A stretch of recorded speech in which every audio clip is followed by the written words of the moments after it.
Ito ang Intercontinental Broadcasting Corporation. Sa bagong Pilipinas.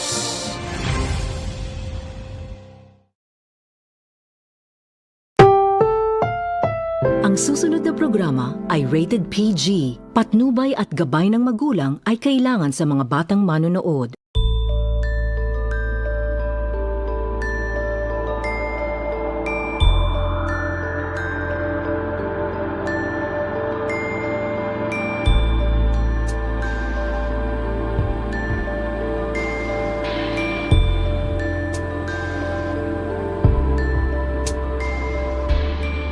Mindanao Network, right here, right now, as promised.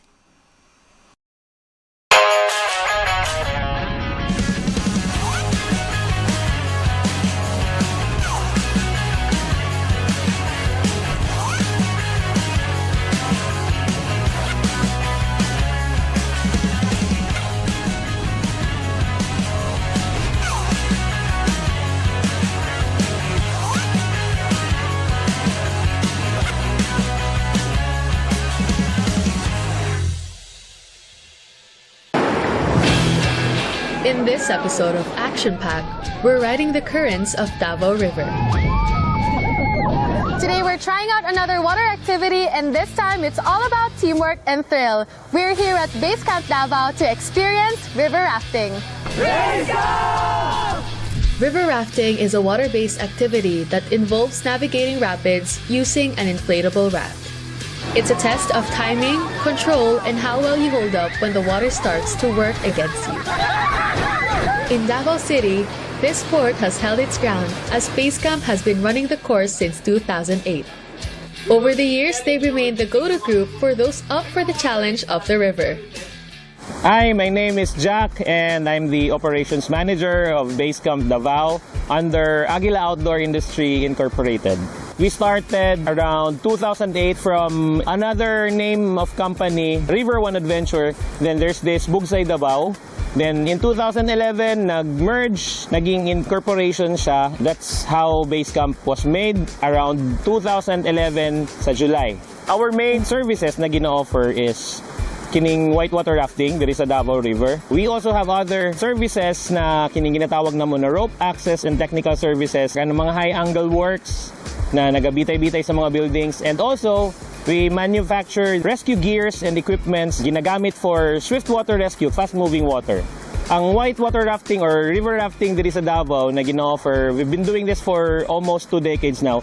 And very particular to sa safety. That's why all of us i-undergo og series of briefings and napagitay rescue drill gibuhat. Ang behind that na, we have trainings for the guides on how to kining maging whitewater rescue technician or swiftwater rescue technician. Mostly of our guides are working sa mga other line-line ng mga organization, like may mga taga Bureau of Fire. We have guides that are working sa 911 sa urban search and rescue and other mga volunteer groups. So, na-background mostly ang mga guides nato sa rescue. We have our own rescue group that was recognized 2021 under sa Davao City Disaster Office. We call it Aguila Rescue Team because we are under Aguila Outdoor Industry. Kung naay mga flood responses, mo ginaamo ang isa sa mo ang ginagbuhat nga mag-volunteer me to rescue, especially sa mga flooding, labo na dito sa tuwa sa city. For the first timers, it will sound scary sa inyo ang whitewater rafting, but diri sa Davao, we are really trying to make sure na mahatag sa inyo ang fun and safe na trip. That's why gina-guarantee na mo na siya na safe good kayo niya ang trip diri sa Davao. Majority are domestic lang na mga tourists, like coming from Luzon and Visayas. Sadly, medyo kuwan pa siya sa Mindanao. We know na ang Cagayan de Oro is the rafting capital of the Philippines, but we also have great river here and great experience na ma-achieve diri sa ato ang river. Una, syempre, nalanta sa isa ka country na tropical country. So, river-wise, halos same features ang river nato sa other places. Maybe we have wider and bigger river here, but set of rapids and everything, almost the same siya. Preparation, not necessarily na taas na preparation. Maybe you watch videos, you read some reviews, mga vlogs na on how does this work sa whitewater rafting diri sa Davao. Okay lang naman siya, kahit Kahit wala kayo background, okay lang kayo siya for first-timers. At base camp, everything starts at their office with a pre-departure briefing and signing of waiver. The guides walk you through what the day will look like and what to watch out for. Reminders while we're on the raft or while we're rafting, always keep your feet and legs inside. You are not allowed to jump anytime you want. This activity is not a tour to the river. This is an extreme sport, meaning you will have to follow the commands and you will be pushed to exert an effort. Your safety will rely on your participation. This is also where you gear up. Life vests and helmets are fitted and double-checked before the ride officially begins. To stay safe and ready, here's what you'll need to pack. A pair of sandals with straps or aqua shoes. Anything that won't slip off in the water. For clothes, wear something light and quick drying since you will get wet. Long sleeves are also a good option if you want extra coverage from the sun, especially since it can get really hot out there. After the pre-departure briefing, it's time to head out. Base camp provides transport from their office to the jump-off site and back again once the ride ends. We are now on our way to our starting point at Lower Tamugan. We're here with our guides as well as other guests joining us today. About an hour later, we reached the starting point and got ready for another safety briefing. This time, the focus was on paddling techniques, how to wear your gear properly, and most importantly, what to do if you fall into the water. Kini sa ato ang briefing dire, you just follow every steps that I tell you para wala mo ma-miss the straps. Okay. So after nasuot na ninyo, look for the straps, both sides, both ends, and then pull. Okay, put it on everybody, tapos make sure lang the straps are not too tight, but not too loose that it might come off your face. And pwede na to reference is jam your fingers underneath. So the paddles, these are what we call a T-paddle. That's why it's called T-paddle, can I T-grip. You hold it like this, hang it with your thumb, then cover with the rest of your fingers dara. And the shaft, that's the way you hold this. The next thing that I will discuss also is the one we call defensive swim or the drifting position. Again, defensive swim is not a swimming stroke, more on keeping yourself afloat. So right after you go down, fall out of the boat, what's the first thing? Don't panic. Second is don't stand up na. So you float on your back. You have your paddle here, put it here on your chest or on your waist. Head up, toes up. Always show your toes as surface.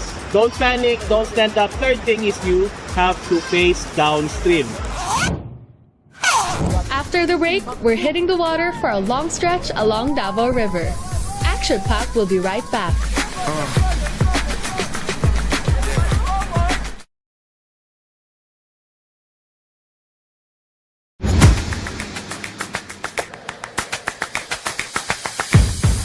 Previously on Action Pack, we met Mr. Jack Berdos and went through the safety protocols.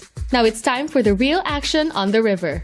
We're now about to board our rafts. The journey takes around 2 to 3 hours depending on the water current, and the route is 15 kilometers long. So base camp has been doing this for many years now, so we should be safe today. Don't panic, don't stand up. Tama na ito, kuya. Good morning. Basta forward, easy lang yan. Pag sinabi ko, hard, yun yung may power. Forward now. Make it hard. Right at the start, the water's still calm. So we take that time to go over everything discussed during the briefing.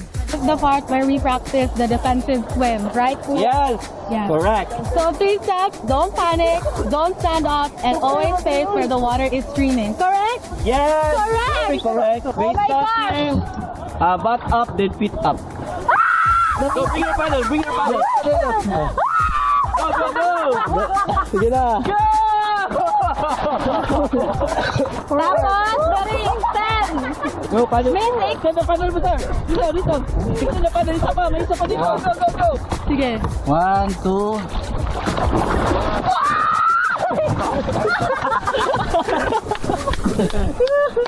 Okay, we survived that. Practice. Some parts of the river are called drifting zones, where you can jump off the raft and simply float with the current. But after a while, you're back at it as the next major rapid comes in. According to Sir Jack, we will be encountering different types of rapids in different classifications today. We've been here for 10 minutes only and my arms are dead. There's one! There's one! Forward!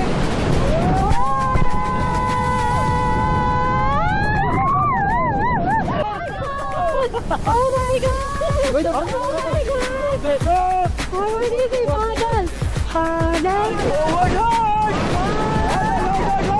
Have you ever been inside the washing machine? That's how it feels like when your raft gets spun around. You really need to strictly follow your guide's commands when this happens.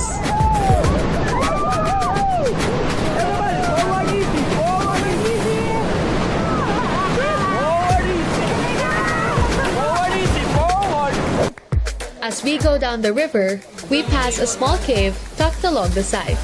So ito water na to, mainom to kasi filtered so. So it's safe to drink this water because it's filtered. So if you're thirsty, for you how can many drink. layers of wax. So refreshing!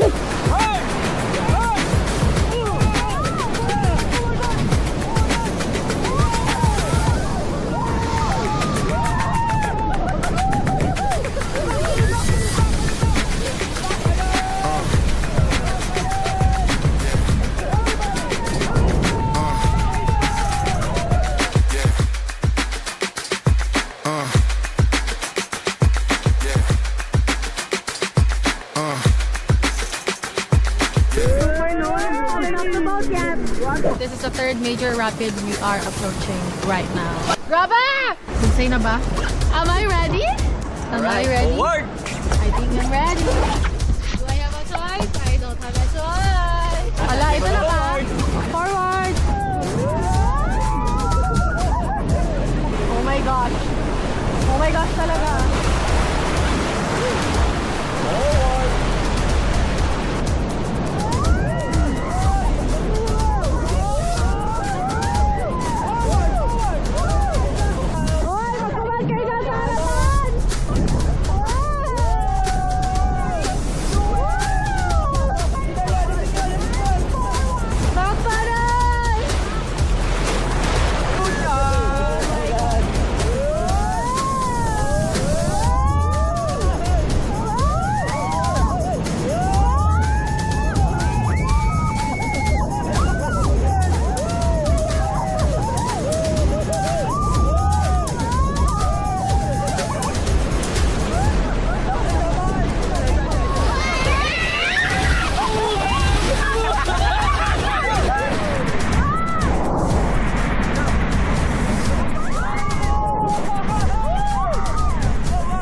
big challenge is the drop. And here, the guide leaves it up to the team to decide how we're taking it on.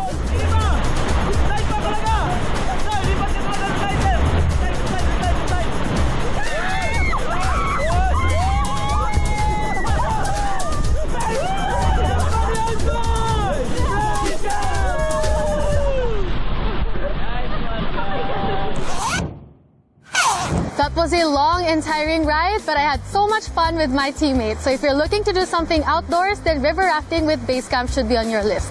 So tara, let's eat! At base camp, lunch is already taken care of. After navigating the rapids and powering through the river, it's the perfect way to wind down and refuel. Yes, it was super fun, extremely fun. We are with the right people and with the experts. So we feel very safe and at the same time, nag-enjoy jud mi tanan with my friends. Yes, of course, highly recommended. 10 over 10. So to all of you guys watching, huwag kayong matakot. Water rafting is very safe as long as with the right people, with the expert. Mag-e-enjoy kayo and ayan. River rafting gave us an unforgettable mix of adrenaline, teamwork, and natural scenery. That's it for today's episode of Action Pack, and I'll catch you on the next one.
When Spaniards landed in our shores, there were already Islam. If Spain did not colonize us, or if they delayed their colonization by at least 100 years, the archipelago would have been Islamized.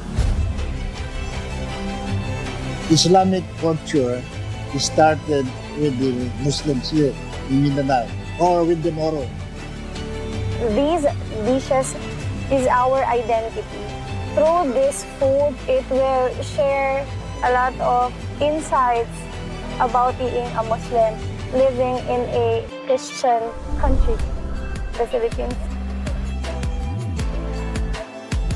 We consider Mindanao as a melting pot of ethno-linguistic tribes with Tausug, with Yakan, with Sama, with Subanon, with Bajau, with Kalibugan. All these ethno-linguistic tribes comprise into one. One thing that binds them all is to enjoy the food. It gives people and places identity and pride and honor. It's really about culture and sharing it with others.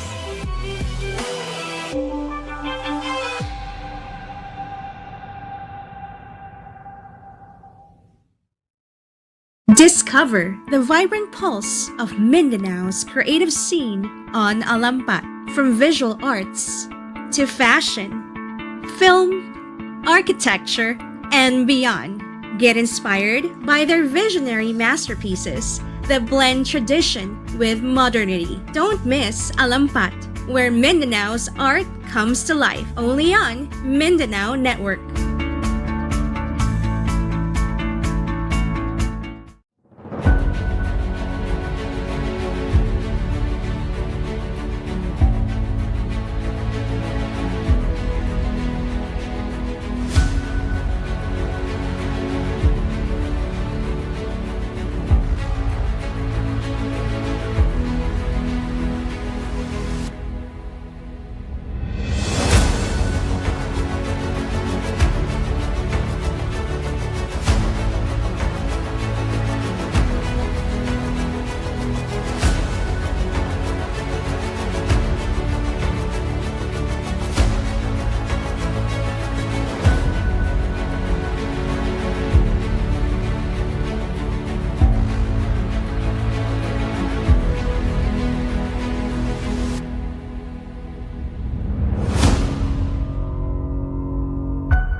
Mindanao Network, right here, right now, as promised.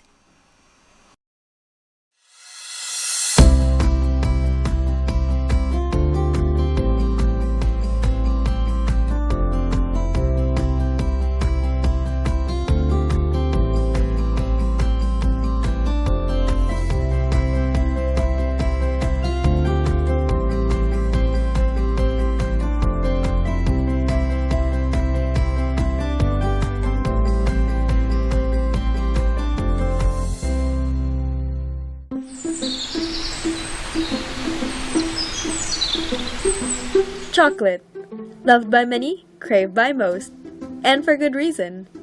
Whether it's a comforting cup of sikwate on a rainy day, or a decadent treat to end a long one, chocolate has a way of bringing joy with every bite.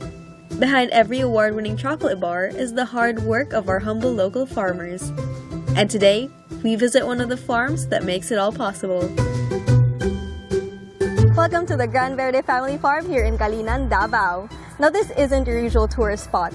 It's a cacao farm, sustainability hub, and a place to reconnect with the land. From bean to bar and soil to soul, there's a story behind everything grown here.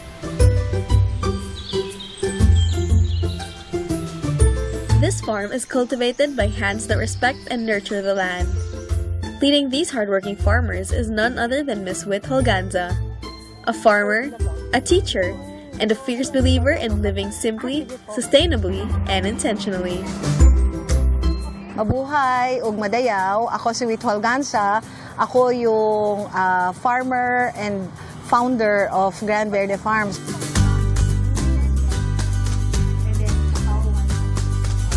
Medyo mahaba-haba yung journey kasi dahil sa unang-una, itong farm was not really owned by us, the second generation farmers. So, ang Gran Verde nagsugod gyud sa akong papa ug mama, no? Kaya ang akong papa ug mama, we're never from Davao. They're not even from Mindanao. Bale, kanang ang akong papa is Batanggenyo, mama is Bulaqueña, but they decided to elope. Nagtaban sila. At that time, when you took the boat from Manila to Mindanao, it would take 15 days. And then, pag-abot nila diri, my father kasi was a veteran of the World War II. So when he came to Davao, na ay program kay mga cadastral, mga areas ni walay hindi titled. So my father being a veteran was parang offered under a program for the veterans to be able to acquire their own land. So marami talagang challenges. My father was a full-time lawyer, so napabayaan talaga ang farm sa mga tenants, and then eventually parati siyang sa subcontract sa banana grower, pineapple grower, papaya grower. Kasi nakamulatan natin yung conventional agriculture, and with conventional agriculture, ang ipiprescribe lang naman sa iyo are seeds that you have to keep on buying, and then ipiprescribe din sa iyo yung paggamit ng mga abono na synthetic at saka harmful sa lupa, very toxic. So, nagsimula rin kami sa ganun. Siyempre, the contractors didn't care about preserving the quality of the health of the soil.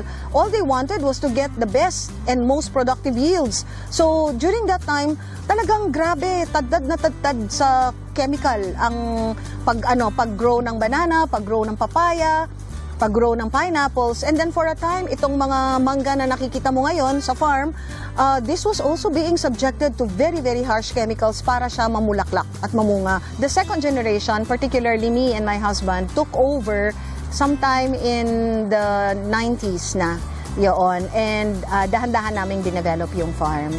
But in 2008, we stopped using all chemicals. No more herbicides, no more pesticides, no more fungicides. And that was the start of our journey kasi we saw the ravages of chemical fertilizer. You know, sabi nila, what better fertilizer for the tree than the tree itself? Lahat ng farms, kapag malinis at winawalis, oh my God, I'm crying na. Kasi ang lupa, hindi dapat ina-allow na ma-expose. Dapat ang lupa covered, either covered with mulch, which is itong mga decaying matter natin, or covered with grass. Once you expose lupa to all the elements, chances are that part of the soil will die. Ikaw nga, hindi ka bigyan ng bahay at hayaan ka na nakababad sa ilalim ng araw at ng ulan, di ba magkakasakit ka? It's the same principle with soil. You need to keep the soil covered para the life underneath the soil will thrive. Under Ma'am Witt's stewardship as a second-generation farmer, Gran Verde has blossomed from a humble family farm into a living example of how we can work with nature and not against it. It's more than just farming. It's a way of life rooted in respect for the land. But where does cacao fit into this vision? Stay with us. Agricultors will be right back.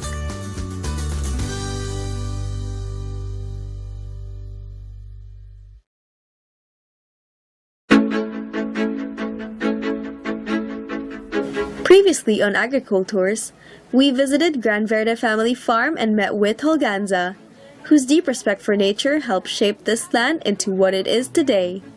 At the heart of it all, cacao. Actually, nauna tayong magkaroon ng awareness for cacao before the durian.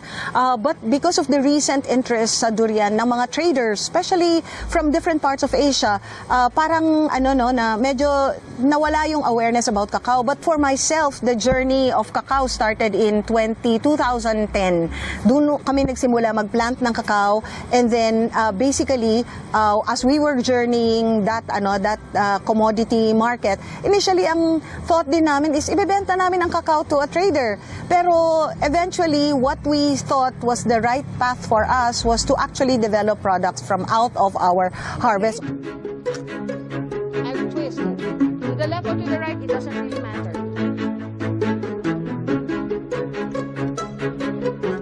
When we started harvesting in 2014, it was a Japanese trader who actually bought our beans, along with beans from different parts of Davao. This trader owned a tea company, so he was making green tea chocolate, and he was bringing back green tea chocolate to us. So can you imagine how ironic it is na dadalhin yung cacao at raw material natin sa Japan, and then ibabalik at ibibenta ulit sa atin as a finished product. So after about 3 or 4 years of selling to the Japanese, I stopped na, and then we started exploring the possibility of creating our own products.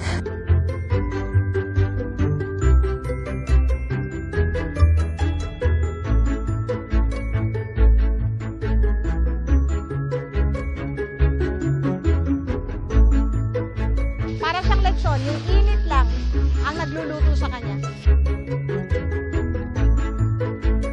Dito, dadalhin ito, ihuhulog dito sa butas.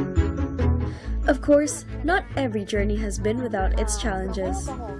While cacao has brought joy to many, what often goes unseen are the very real struggles the industry continues to face today. Okay, I am Engineer Hani B.S. Limbaro. I am Engineer Chafelo Jr. Yusiglia, and we are doing researches on the priority crops in Davao region, particularly cacao. The main problem here we heard is about the production, the declining production of the cacao.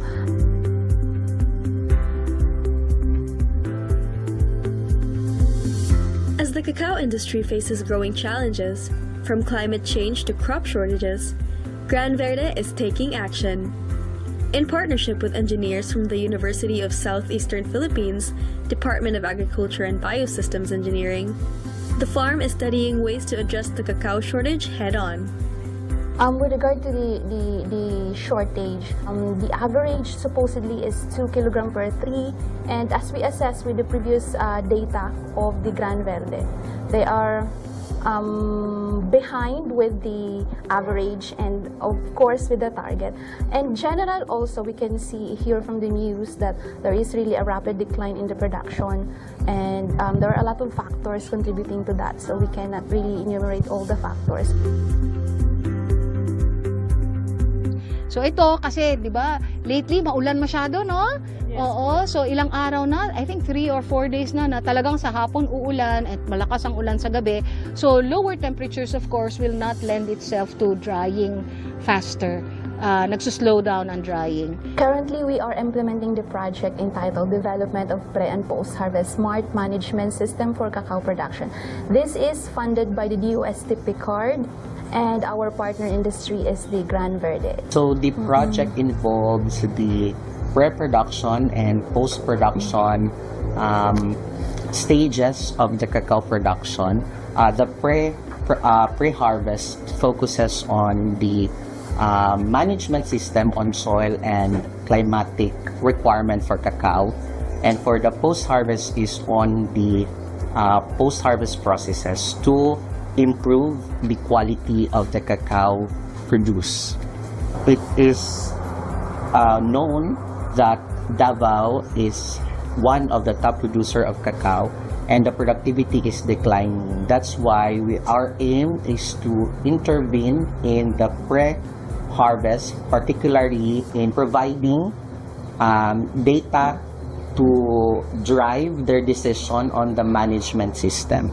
This project will have a lasting impact in terms of the data and the knowledge generated out of research, and also the technologies developed will be impacting not just Lila Maya, our private partner, but also other cacao producers where the technologies is relevant to their industry.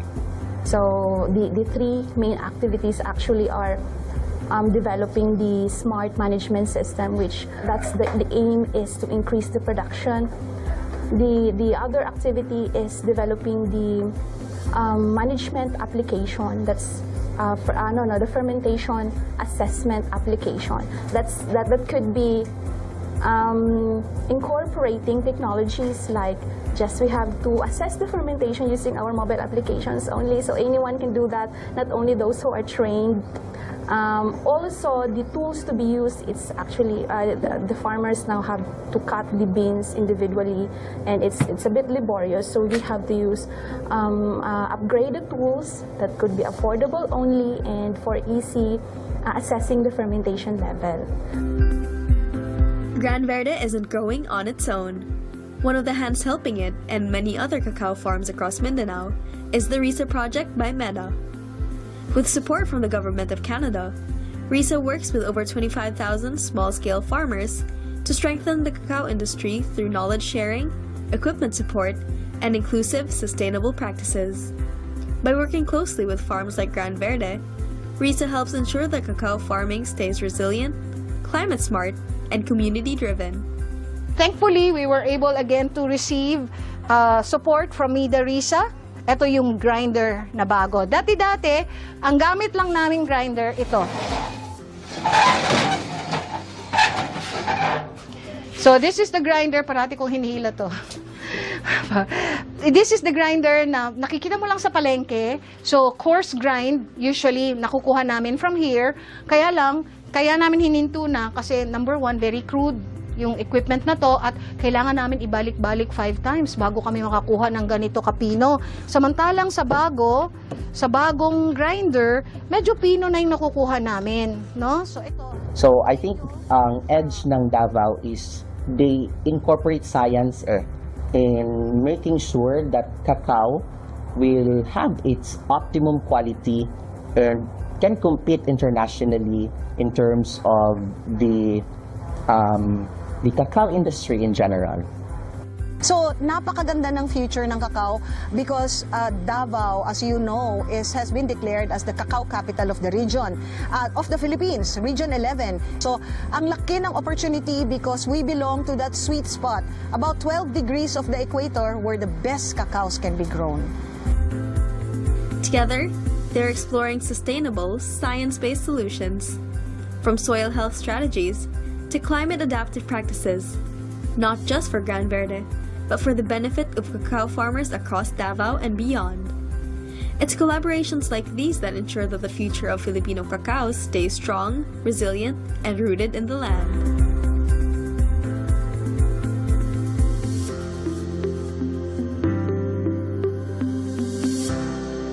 Coming up, it's time to harvest the fruits of all the labor and love the farmers have grown here at the Gran Verde.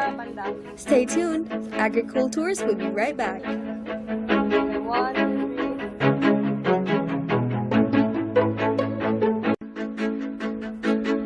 Welcome back to Agricultours. This time, we're heading straight to the field to experience the bounty of Gran Verde up close. From vibrant produce to fresh seasonal fruits, who knows what delicious surprises await? Look at all this greenery. Let's ask the farmers what we could make with all of these.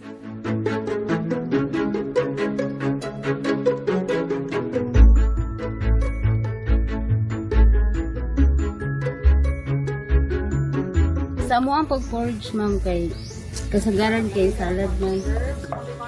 A salad sounds like a great choice. Let's go foraging. So right now we are foraging here in Gran Verde. We're about to go and look for some stuff.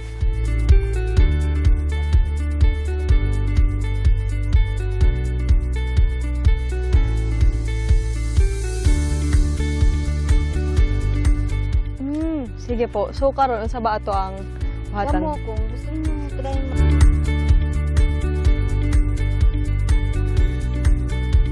Oh my God. Sige, kani ma'am. Pwede dari banda? Dari kanina lang siya mamuhol, ma'am, para... sige. Wait lang ako. Magani ko. Dari banda, ma'am? Isa, dari lang taman, ma'am. Ay, dari? Oo. Whole thing? Oo. Sige.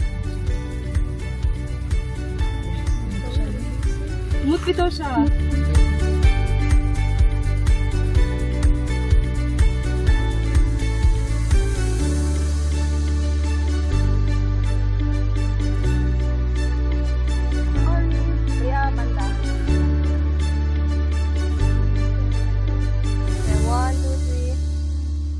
Alam mo, it's funny because Kalinan is still part of Davao City. It's such a big city, no? And then, medyo tumataas yung ang level of anxiety namin kasi nakikita namin yung urbanization is moving towards the suburbs. Kalinan used to be considered bukid. And then, lately, murag dili nagyud siya bukid. So, murag kuyawan namin ba na ang agricultural zones have been invaded by industrial and commercial areas, even residential areas. So, there's more reason for us to try to see how we can sustain the growing of cacao within this development, within the urban development. So, basically, ang nakikita naming paraan dito is to move towards more sustainable practices like permaculture. Because permaculture, from the words permanent and culture, it only means that what is that way of permanently being able to sustain life of the soil. Kay kintatanan, we are dependent on the soil. We cannot grow food. We cannot even live on earth without the soil because the soil is our source of water, the soil is our source of food, and the soil is the source of all of life talaga. Miss Witt was right. Every corner of this farm serves a purpose, and each plant has a role to play in the ecosystem she's carefully nurtured. With everything so well kept and thriving, I found myself approaching our little foraging adventure with the mindset of everything is edible until proven otherwise. Take a flower and eat the flower only, ha? Flower lang. Ito lang ang kainin nyo. Yeah. Naturally, the tour group and I couldn't resist doing a few curious and cautious taste tests along the way.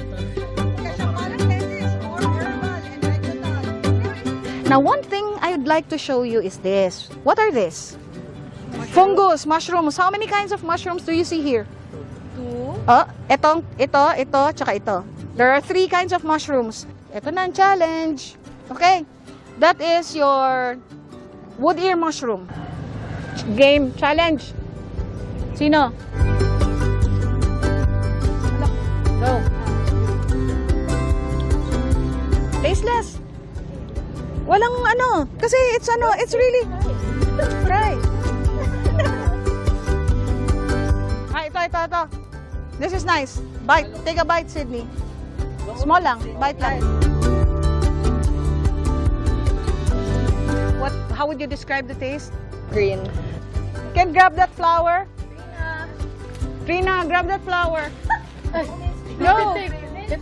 Grab flower. Yeah. Okay. Okay. Makaw na, ma'am. Of course. Oo. No, but I want you to taste ito. Tumoy. Who's game? Parang lasang saluyo.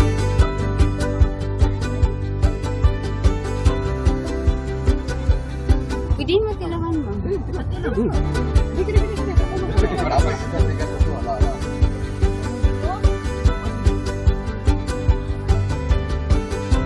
Dumi siya. Dili siya kanang tamis lang. Try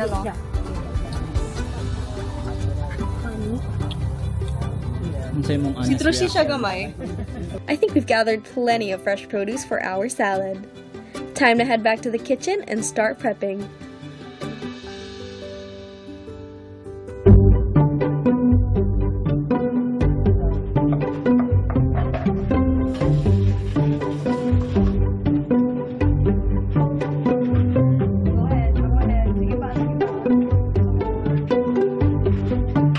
Yung smell nyo yung garlic, yung onion.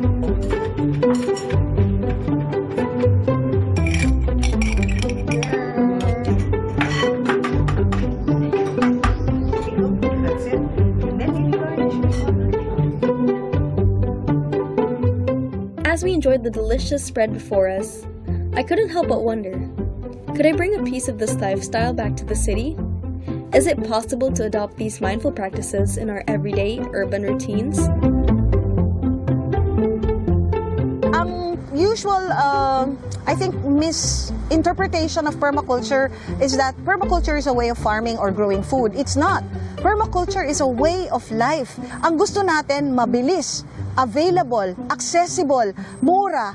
But do those things automatically mean that they're healthy and good for our lives? Hindi eh. Permaculture really is a design system. It's a critical, systematic way of designing your space, your home, your garden, your farm, so that everything is connected, and we're trying to see how we can all maximize the relationship of one thing to the others. I think one of the things that I have personally learned from working with nature is to really slow down. Mother Nature has so much health benefits. I think Mother Nature helps us heal only if we pay attention and if we are intentional about connecting with the different elements of Mother Nature. In a world that often asks us to do more, buy more, and rush through life, Gran Verde reminds us to breathe and to return to what truly matters. Whether it's a taste of fresh cacao or the peace that comes from walking mindfully through nature, this farm teaches us that living simply is a choice we can make wherever we are. Thanks for joining us on Agricultures. Until next time!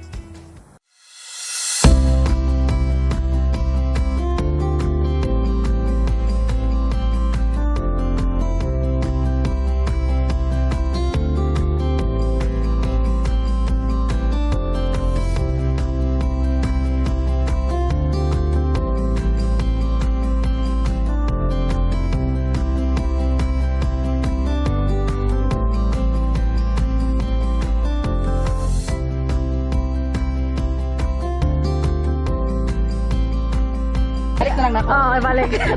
Ready? One. Ay, kakamo ko di Sydney. Pag-interact mo di aduha. Draw, bis. Wait lang. Strawberry. Sige, try na to.